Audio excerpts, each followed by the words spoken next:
What's up, guys? This is Ian here, filling in for Austin once again. This is his Week 6 battle of the NCL, taking on Matt and the Green Bay Golisopods. Austin took an unfortunate loss to me last week, but he's looking to bounce back and play another very difficult opponent in Matt. Unfortunately, Matt's record doesn't show it, but he's a really good battler. He finished 10-2 last season with the best record in the entire league and had a semifinals appearance, finishing tied for third in Season 1. So, heading into this matchup, I can run through Austin's team because I believe I have it pulled up. I helped him build this, so I know kind of the ins and outs everywhere. Mega Altaria is a Dragon Dance, Return, Dragonclaw, Earthquake, physical sweeper set. Tangrowth is a physically defensive Rocky Helmet set for the Mega Sharpedo with Giga Drain, Knockoff, Rock Slide, Leech Seed. Empoleon is Spadef to be able to take on the Latios. It completely hardwalls the Latios with Ice Beam, Stealth Rock, Scald, and Defog. The Victini is Choice Band with V-Create, U-Turns, and Headbutt and Quick Attack. He has no switch-ins to a Choice Banded V-Create on the team. Keldeo is Choice Scarfed with Secret Sword, Icy Wind, Surf, and Stone Edge. Stone Edge being there for the Volcarona, which, as you see, didn't show up. And Gliscor is there as a fast taunter to sort of be able to stop Florges from setting up Wishes, stop the Weezing from setting T-Spikes, and stop the Donphan from setting Rocks. So, let's hop right into things then, I guess. That's pretty much all there is to it. What I noticed when I helped Austin build is that Thundurus was a massive threat, so I'm really scared to see the Thundurus. Really relieved to not see the Volcarona, to be honest. I'm a little bit relieved to not see the Registeel, because I don't think we prepped very well for the Registeel, but only having the Weezing there, stopping the Mega Altaria is kind of good, because Weezing can get whittled down pretty easily. It doesn't have reliable recovery. Neither did Registeel, but that's sort of something to think about. So, Austin's just going to lead with the Tangrowth here, be able to read the Donphan lead, and the Weezing is going to come in on the knockoff. So, pretty free knockoff there, honestly. Nothing really wanted to take it, and Sharpedo's not going to switch into a Tangrowth, especially when it was in on Donphan. It could have easily been a Grass-type move, so knockoff was a really good play there. Hopefully catching the Florges might have been a little bit better than the Weezing, but not much you can do about that. So in comes the Empoleon on the Weezing. I would think to defog away the T-Spikes or catch a Will-O-Wisp or something. Nice prediction with the Ice Beam there, catching the Latios coming in. I don't know if he was just going for damage on the Weezing there, or if he actually predicted the Thundurus to the Latios coming in. That was a really good read on the Ice Beam there, and we actually find out that the Latios is going to be Choice Scarf after it tricks the Scarf away on the Empoleon, and the defog comes off, getting rid of the T-Spikes. T-Spikes weren't a huge hindrance at the moment because Altaria is not Mega'd yet. Gliscor flies above and Empoleon is still grounded, but there you go. And now Empoleon's locked in defog, he has to switch into Gliscor, and Matt reads that really well and goes to the Ice Beam and takes up Gliscor for free. Back in comes the Empoleon to Ice Beam as the Florges is going to come in on the rocks. Good read again by Austin, clicking rocks because the Latios was threatened out by the Ice Beam. In comes the Victini on the defog. This is the freest Victini I've ever seen in my life. No switch-ins to Banded V-Create as Donphan comes in and takes 90%. Unfortunately, it is Rocky Helmet, so the Victini is getting a little bit chipped, and the Victini is going to take even more Rocky Helmet damage there.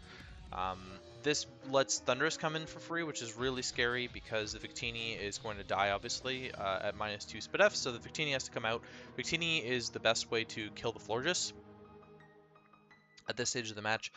So Austin is just going to go into the Tangrowth here to eat the Thunderbolt, and it actually does eat it relatively well. I thought when I was watching this game, maybe based on that damage, it would be specs based on the damage or something along those lines, but then Matt shows that he has the Sludge Wave tech for the Tangrowth and the Mega Altaria. Really good option there. That also shows us that he's probably not Double Dance because he couldn't hit the Gliscor without having HP Ice, so HP Ice has to be on that set. Like 100% of the time this Thundurus is going to have HP Ice, so it's a little bit less threatening that it can't set up Agility plus Nasty Plot. Back in comes the Empoleon. Ice Beam is pretty free here, but the Florges switch also seems free, and it comes in on the Ice Beam. Oh my god. Empoleon has to switch out. It can't really touch the Florges anymore, so back into the Victini we go. as the Sharpedo comes in, and we're going to find out based on this Protect that Matt actually messed up when he created his team and didn't have Speed Boost. So Victini gets to U-turn on the Weezing for free, and he gets and Austin gets the momentum into the Keldeo here. Keldeo is going to fire off a big Surf, and it's not going to two-shot the Latios, unfortunately. There really wasn't a better option there unless he would have Icy Winded. I'm not entirely sure if that was the play, though, because Florges also seemed like it was free. So Keldeo has to switch, expecting the Side Shock or the Psychic here, and he goes into the Empoleon. And it's actually Thunderbolt that comes off, which is a really good mid-ground play to catch the Empoleon or the Keldeo there from Matt. Empoleon will outspeed this Latios, and so the Florges is probably coming in again on the Ice Beam.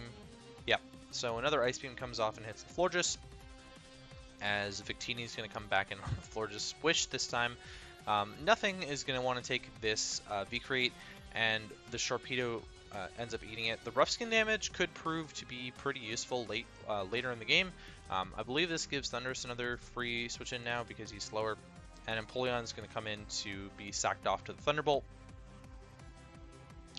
Keldeo comes back in, it threatens out the Thundurus by being scarfed, and it gets an Icy Wind off onto the Florges, lowering its speed. It's not a huge deal, but it could matter for this Altaria to set up. Altaria is going to come in on the Latios. Latios is now threatened by this Altaria, I believe. Like a return is just going to kill this thing. So in comes the Weezing now, as Austin is going to set up a Dragon Dance. That was a really good play on Austin's part to Mega Evolve there. Although we'll see now that the Weezing is in that it's not fantastic anymore that he's got the Fairy typing, as he's going to get a big Dragon Claw off on the Weezing. Another one may kill as the Sludge Bomb goes off and poisons, which really sucks. And the roll actually does go in Austin's favor this time, and Dragon Claw picks it off. The poison means that this Altaria only has 2 more turns, so hopefully he can pick up 2 more kills. But we'll see now that the Florges has Protect, which sucks, honestly.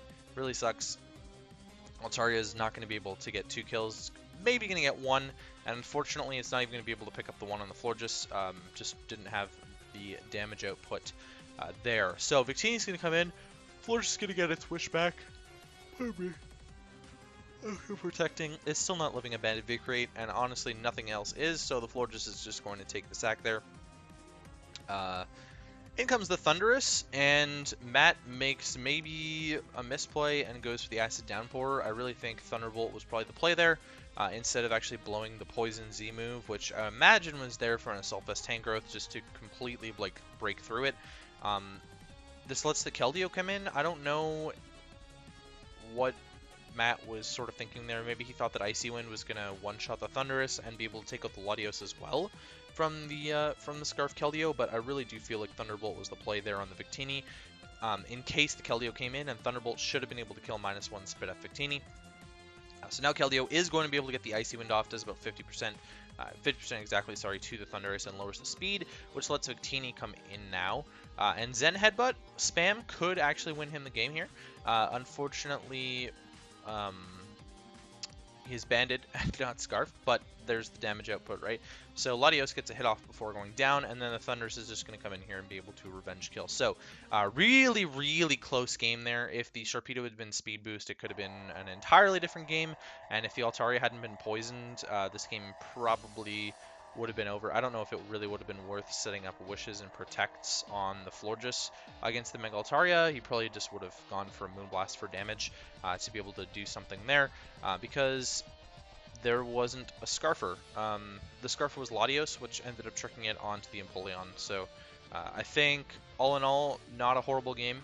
Austin unfortunately moves now to 4-2 plus 3, and Matt moves to 3-3 plus 0. Really close game. Austin is still absolutely in the playoff run at this point, but again, really close game. So next week, Austin takes on Daniel and the Seattle Staraptors, but before we sort of talk about that, let's talk about the matchup really quickly here. So I've got the teams pulled up. This is Austin's team right here. This is Matt's team right here, which you can kind of see is blocked by the logo and stuff, so I'll sort of read it off. The total roster was Mega Sharpedo, Latios, Volcarona, Donphan, Decidueye, Registeel, Girder, Thundurus-Incarnate, Florges, Weezing, and Regice.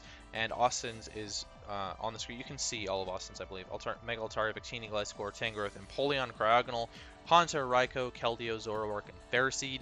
Honestly, Austin's team pretty much had nothing for Thundurus-Incarnate.